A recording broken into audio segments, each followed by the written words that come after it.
Fit in 10 Nation, it is day 34. And, I've been taking a look at some of your food journals, and I want to remind you guys that you've got to fill your meals. Well, I'm going to highly recommend that you fill your meals with real whole foods. Okay? Again, proteins and carbohydrates primarily that are minimal to zero processing, okay? So your proteins, your meats, your poultry, your fish, certain dairies, your carbohydrates, your rice, potatoes, yams, fruits, vegetables. There's certain breads that would be okay. When it comes to your fats, nuts, avocado, coconut oil, certain other oils like olive oil, flaxseed oil. Avoid things like canola oil and soybean oil. We see a lot of these in processed foods. These are terrible fats. Terrible, terrible, terrible. They're polyunsaturated. They're highly carcinogenic. We were never meant to eat highly concentrated polyunsaturated fats. But they're cheap, all right? And they're cheap to produce, all right, and put into foods. That's why. The sugars too, all right? When you're looking at the ingredient list, things that, when you see glucose, fructose, or agave syrup, or just added fructose or added glucose, these types of things, be very, very wary. The filler, these types of fillers in foods are certainly not the same as you getting a natural source of sugars. And when I say natural source, it's not because it's natural, it's just that the concentration of it is not going to be the same. And of course, it's not going to have, that is foods that are processed that have these ingredients, they're not going to have the same nutrient density. They're not going to have the same micronutrients. They're not going to have the same kinds of fiber. They're not going to have the good kinds of fats in them, chances are, okay? So this is why we want to stick with real whole food, primarily speaking. When you sit down to eat, what is the base of your food, okay? When you look at diets like for example, Weight Watchers, which is very calorie based, and they go low calories, and then they give you foods that taste really good. Typically speaking, the bulk of those foods, the ingredients in those foods are not very good. Okay, they're not good for you. There's not a lot of nutrition there, and they leave you starving, right? So again, we want to make sure we get those calories in. We want to make sure that you're getting an adequate amount of protein, and of course, the sources of your energies, your carbohydrates, your fats. These are coming from real whole food sources, okay? I cannot stress this enough. It does make a difference. I know in the challenge I said you can eat whatever you want, and you can, but it will make a difference for you to eat these real whole foods, all right? And stay away from not all carbohydrates are the same, obviously. Not all proteins are the same. Not all fats are the same. And we'll get into more details about that, okay? We're at the point now, we're almost at the halfway point where we got to really start to now, you have a good idea of what contains what, or you're learning it at least. You have a much better idea, hopefully by now. And now we got to start to hone in more so on those choices of foods. They will make a big difference, okay? They will make a big difference. Okay? Getting pre-workout all over me. Okay. All right, how to manage your food when you're traveling. All right, so I'm assuming that if you're traveling nowadays, you're probably not traveling by plane. It's highly unlikely. But even if you were, it's the same thing that you would do if you were at home. That's right. You would just plan and prepare your food, and you would pack it, and I would recommend freezing it. And then you'd pack it with you frozen, and put it in a small refrigerator, which I have one for my car, or at least put it into some sort of freezer type bin. What's the word I'm looking for? Like a cooler. And put some ice in there just to preserve it. And then when you get to your final destination, put it into the freezer. Okay, that's all you have to do. So you can make all your meats. You can make your things like rice. Okay, and you can even take some appropriate convenience foods like some protein bars, like isobars or powders, some protein powders with you. Nuts, fruits, and vegetables are obviously easy to take with you. Okay, they don't really require any preparation.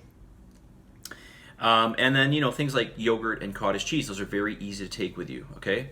Especially if you're not flying. It's very, very easy, okay? Now, I've flown outside of the country many times, and I've packed and prepared my food. Obviously a little bit harder if you go to the States. But even when I went to the States, I just put it into a big fridge.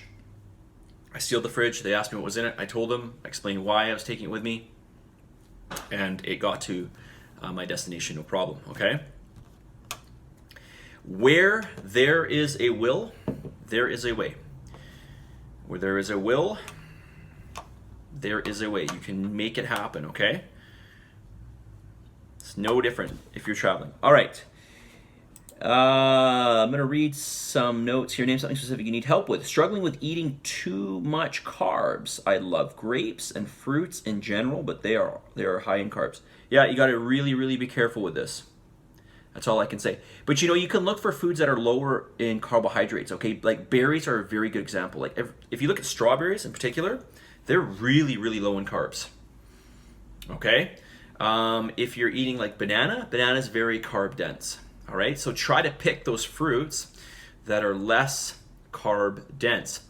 This is one reason why people love those rice crackers that you can get. Or what are they called? They're rice cakes. That's what I'm trying to say, rice cakes. They're bulky, but they're not very carbohydrate dense, all right? And also, you're at the point right now where you can start to discard fiber, basically, okay? That is, fiber will not count against your carbohydrates, not in your net carbohydrates, okay? Fiber is carbohydrates, but it's really not going to affect your blood sugar levels, okay? We talked about this a few videos ago, all right? Insoluble fiber goes right through you. Soluble fiber, a portion of it essentially goes through you. A portion of it gets utilized by your bacteria in your large intestine. It does a little bit of soluble fiber goes towards your total energy intake for the day, but it's very, very little amount, okay? So you can kind of look at fiber as free food, okay? But I'll talk more about that in detail in an upcoming video, okay? Look for foods that are just less carbohydrate dense. Okay, so what are some other examples? Okay, so oatmeal, for example, is very carbohydrate dense, but if you make it with water, it's going to expand a lot, okay? You can think of oatmeal as traditionally made as not being very carbohydrate dense, right? You can get a lot out of it. If you even just cook 1.5 ounces with water, you have to do like double or triple the amount of water. You're going to get a big amount of food, but it won't be that much carbohydrates, okay? Same with rice. Rice isn't too bad. Pasta's pretty bad, so I wouldn't suggest pasta. If you eat things like potatoes have actually been known to, they're actually one carbohydrate that satiates you. So you probably have a hard time eating a lot of potato, okay? Like baked potato or something. So that would be a good choice too. You won't be able to eat a lot of baked potato in one sitting, okay? So just be careful with your choices. Eating things, like I said, like, maybe grapes or bananas, those are going to be certainly more carbohydrate dense, okay? Another fruit that's carbohydrate light would be like watermelon, okay? Cantaloupe, these types of things, they're going to be lower in carbs. Oranges aren't too bad either, okay? So just start looking into foods, start looking at foods that are less carbohydrate dense, okay? If you want more, I can make more of a list for you, okay? All right. I'm losing track of time here. Okay, message of the day. It's a bit of a long one, this one, but it's a good one. The day you plant the seed is not the day you eat the fruit. Okay, don't ever think of diet this way. The day you plant the seed is not the day you eat the fruit. Be patient, be humble, keep moving forward, and know that all the hard work that you're putting in, day out, hopefully you're consistent with it, or else you're going to get really frustrated. That all the hard work you're putting in and day out will produce the results you've been looking for. Your time is coming.